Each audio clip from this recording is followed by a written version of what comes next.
levels of craftsmanship doesn't really matter that much. It's really like you're looking at construction, but it's really a legal thing. Does this meet code or not?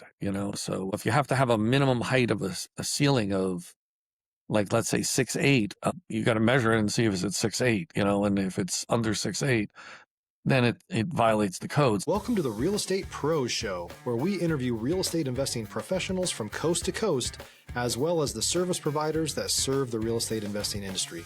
Our goal is simple: share what's working now to help you improve and scale your business to the next level and meet the pros that can help you get there.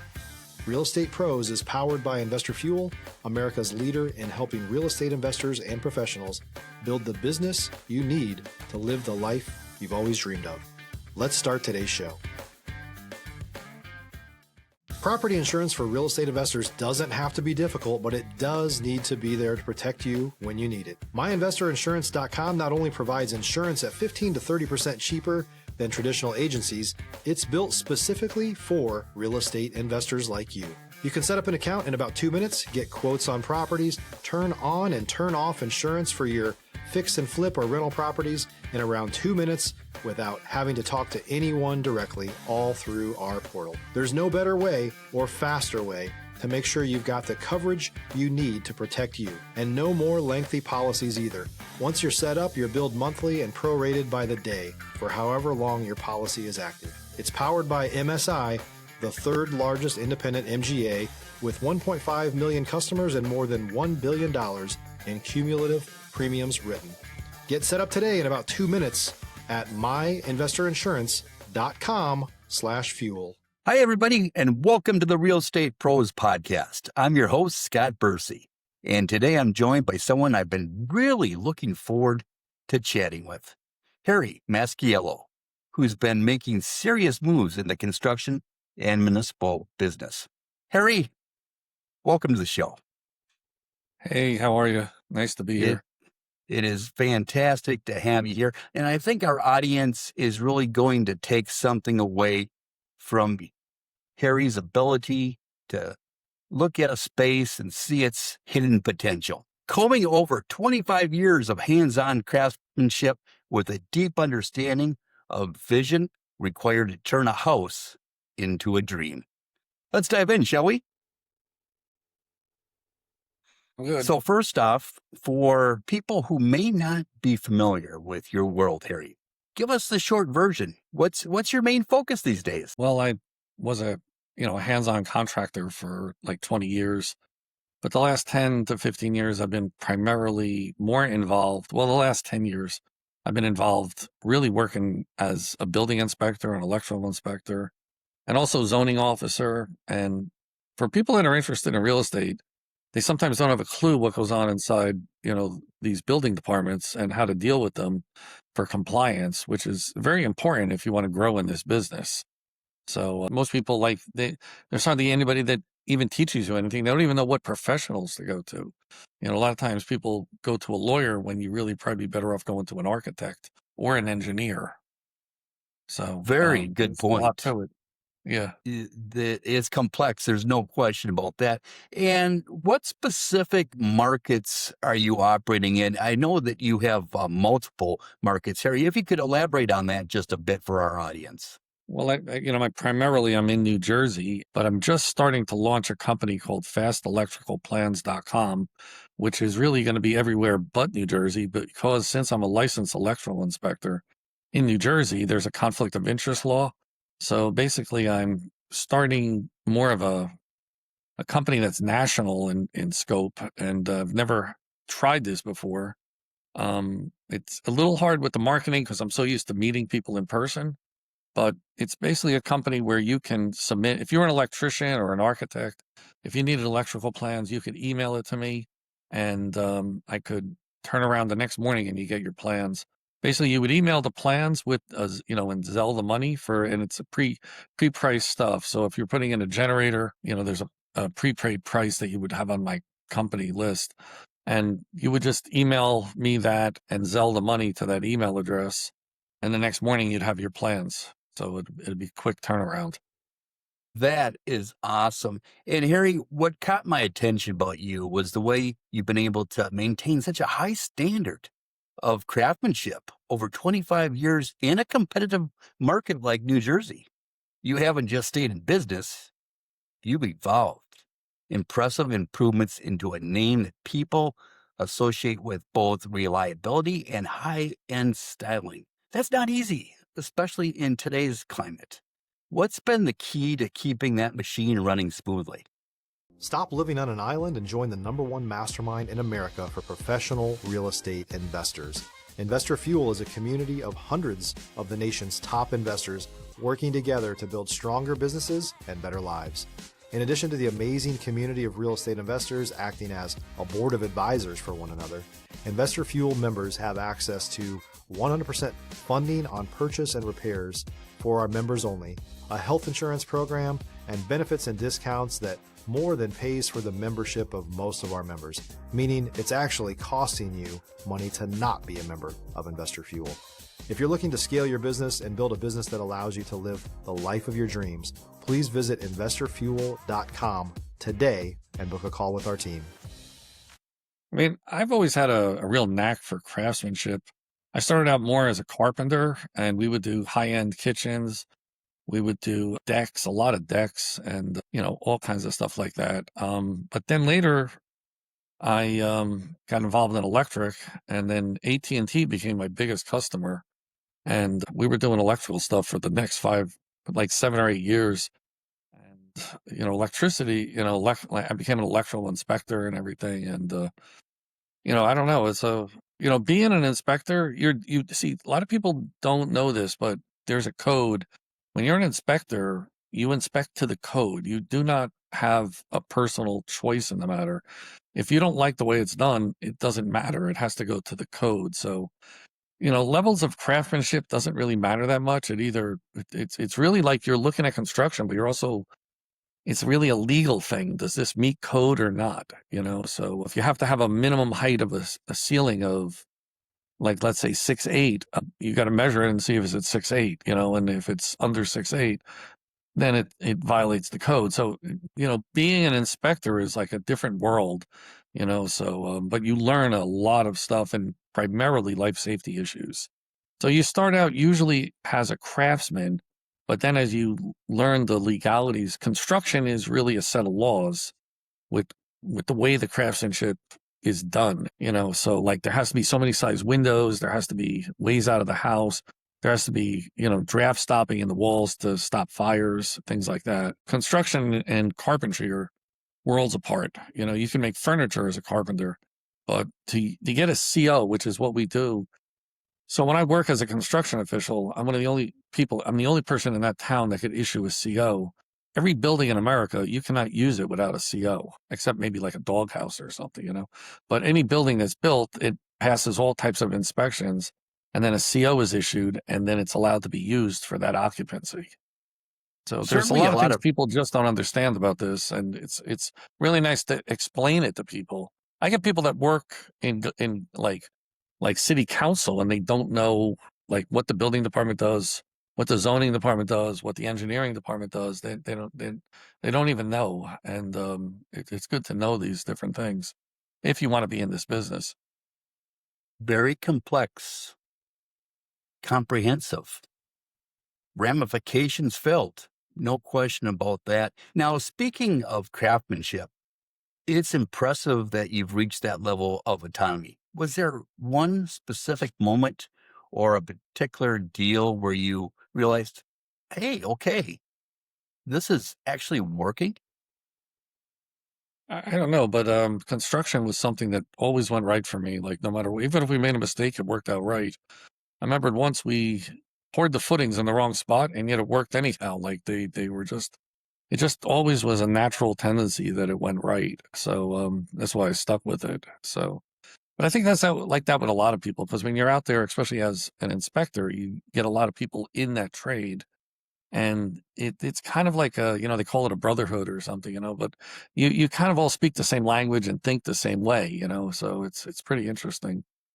It's a unique Let's gonna move world. this camera over for a second. There's no question about that. And Harry, Interested to know, I got to ask you, every operator I know has a moment where things got real. Maybe a deal or a code went sideways, or a time they didn't meet the code and you had to pivot fast. Yeah. You mind sharing one of those moments with us? If you're looking for consistent, high-quality leads, look no further than Investor Machine. Investor Machine isn't just another agency, it's the most sophisticated, data-driven lead generation company on the planet for real estate investors, and serves the role of being not just a lead generator for your business, but a marketing partner that is helping you achieve your goals along the way. Go to investormachine.com to learn more and schedule a call with our team today.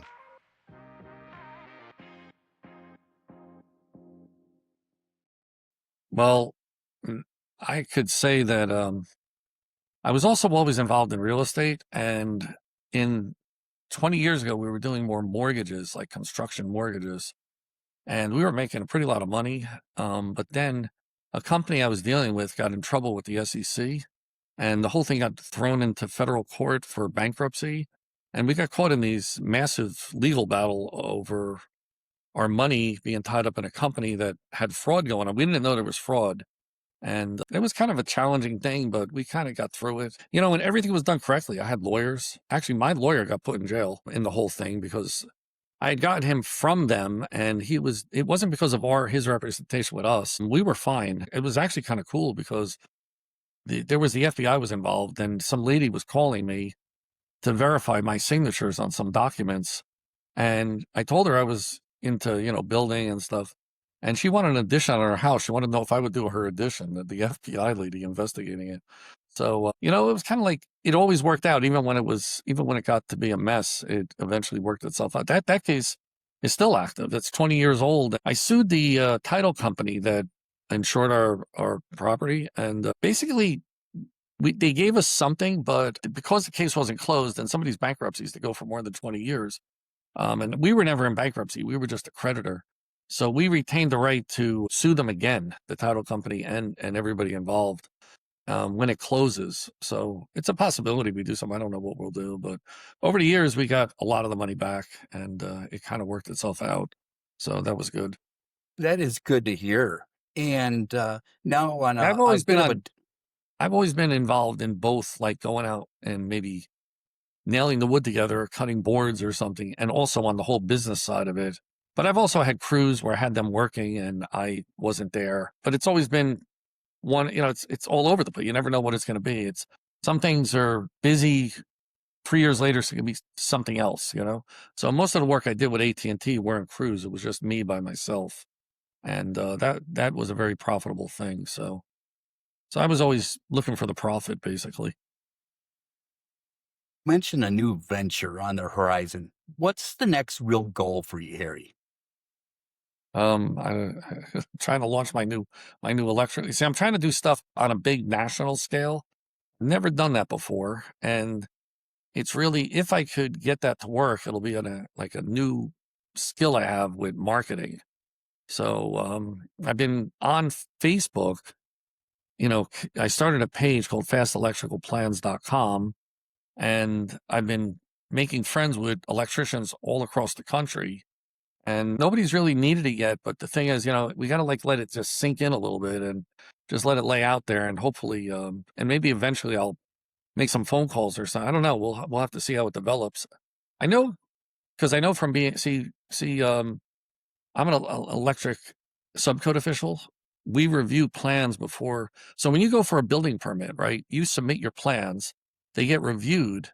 They're either approved or turned down. If they're approved, then you go out and build what has been approved, and then we go out and inspect it to make sure it's being done per the plans.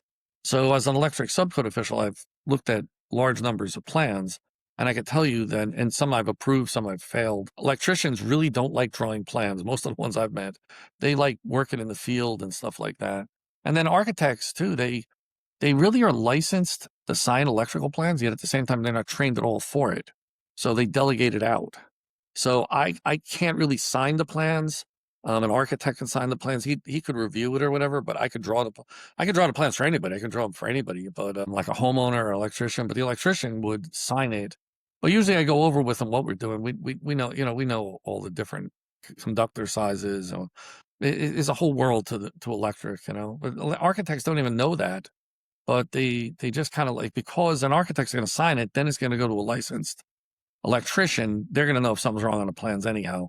So it could always be corrected later, but I know how the plan should be from doing the plan review. The electrician can sign it, the architect can sign it, or a homeowner can sign it. So, but a lot of people don't want to do the work. If you're a new or newer real estate investor looking to launch or grow your real estate investing business, please check out Investor Fuel Club. It's a coaching community, but unlike anything you've ever seen before. And you can actually partner with members of our mastermind from coast to coast on deals right in your market. There's no better opportunity to build a consistent business than to literally partner with pros to help you avoid costly mistakes, avoid the need for capital to do deals, and help you eliminate your fears as you're starting your business. Learn more about Investor Fuel Club at investorfuel.com/club. Very technical world. And the next move that you make, this new venture, that can kind of either compound things or create chaos depending on how you play it. Well, I hope I get chaos because I hope we get a lot of sales. I'd rather have a lot of chaos than just it being dead. So we're getting something, but it's still not developing as fast as I'd like it to. Well, you are in the electrical business, so hopefully it has a lot of electricity. Now, I know a lot of our audience is either earlier in their journey hearing or looking to level up. And I think they'd benefit from hearing this when it comes to building relationships and growing your network. What's made the biggest difference for you? For networking? Yes, if you would elaborate on that a little bit. I guess I've learned to really keep your friends, keep records of everybody. Try to stay connected on social media or something like that. The more you stay connected, the more money you make. It's really that simple. The more more people that know you, and I would tell people, if you want to make money in this world, trust is everything. You never screw anybody. People have to trust you. So if somebody wanted to reach out and perhaps collaborate with you, what's the best way that they could reach you, Harry? Go to fastelectricalplans.com. The email is fastelectricalplans@gmail.com. Just send an email. I do take questions over the electrical code. If people have trouble understanding the code or have a question about it, I do, I will help them with that for free and stuff like that. So I help electricians with that all the time because they sometimes have a question of what is code or what isn't code, so. Well, I can imagine. Well, perfect. Yeah. Well, listen, Harry, I appreciate your time, your story, and your perspective. We need more people in this space who are doing it the right way, keeping things up to code, if you will. Thanks again for being here. And for those of you tuning in, if you got value from this, make sure you subscribed. We've got more conversations coming up with operators just like Harry who are out there building real businesses. We'll see you on the next episode. Thanks for joining us for today's Real Estate Pros Show. You can learn more about the amazing benefits of the Investor Fuel Mastermind community, including surrounding yourself with hundreds of other rock stars, 100% financing for your deals, and members-only discounts from vendors you're likely already using that, as a member of Investor Fuel, will save you more than the cost of your membership. Visit investorfuel.com to learn more. If you're interested in joining us as a guest of this show, please visit investorfuel.com/pros to apply. You can also check the show notes for access to free resources, how to get access to world-class lead generation, and much more. Don't forget to subscribe so you never miss another episode. Have a great day. We'll see you on the next show.